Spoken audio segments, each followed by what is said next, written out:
Welcome to Lotus Lane Daily. I'm glad you're here. Today's wisdom is for anyone running on empty. You know that feeling when you're lying in bed, staring at the ceiling at 2 a.m., and you genuinely cannot remember the last time you felt okay?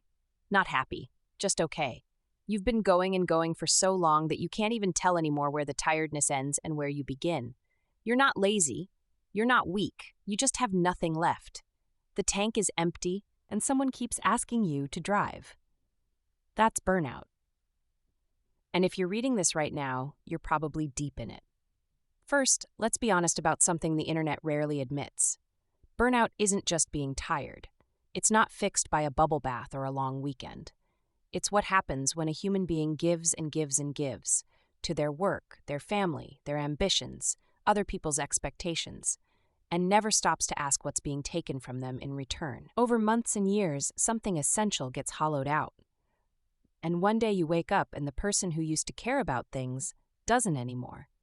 The person who used to have energy has none. The person who had dreams is just trying to get through Tuesday. That's not a character flaw. That's an injury. Why just push through is terrible advice. Here's the thing about hustle culture.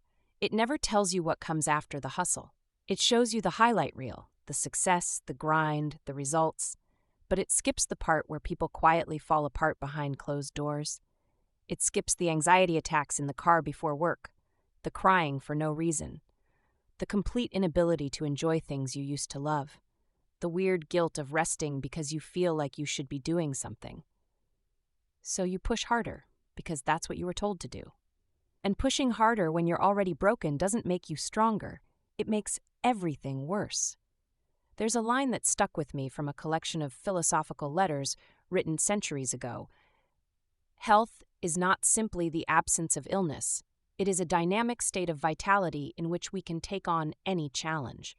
What that means in plain terms is this: you're not well just because you haven't collapsed yet. Real health is having something in reserve, having some life in you. And if you're running on fumes and calling it fine, you're not fine. You're just not dead yet, which is a very low bar. Admitting you're burned out isn't giving up. It's the first honest thing you've probably said to yourself in a long time. What's actually happening inside you? When you're in burnout, your nervous system is stuck in a kind of permanent emergency mode. Your body has been treating ordinary days like crisis situations for so long that it forgot how to come down. That's why you feel exhausted but can't sleep. That's why you feel numb but also weirdly irritable. That's why you can sit down to rest and still feel no relief. Because rest without recovery doesn't actually restore you. Burnout also does something cruel to your sense of identity. So much of who we think we are gets tied up in what we produce, what we achieve, how much we can handle. When you can't handle anything anymore, it can feel like you've lost yourself, like you've become someone smaller and lesser than the person you used to be. You haven't. You've just been living in a way that wasn't sustainable, and your mind and body finally said enough. Small things that actually help.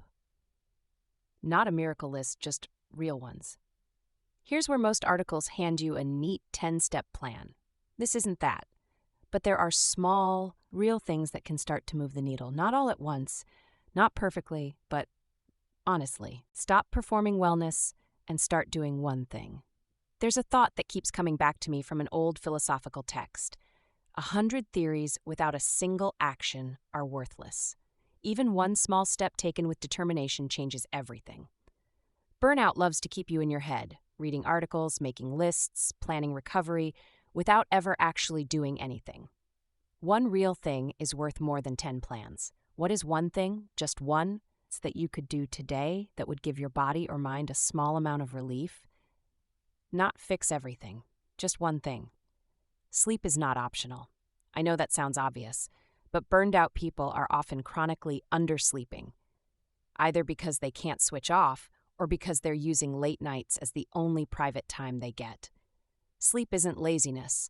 It's when your brain literally clears out toxins, when your nervous system resets, when you become capable of being human again. If sleep is broken right now, that's the first thing worth addressing, even if it means talking to a doctor. Tell someone the truth, not the "I'm fine, just a bit tired" version, the real version. Burnout thrives in isolation. It convinces you that everyone else is managing fine and you're the only one struggling, which is a lie, but a convincing one.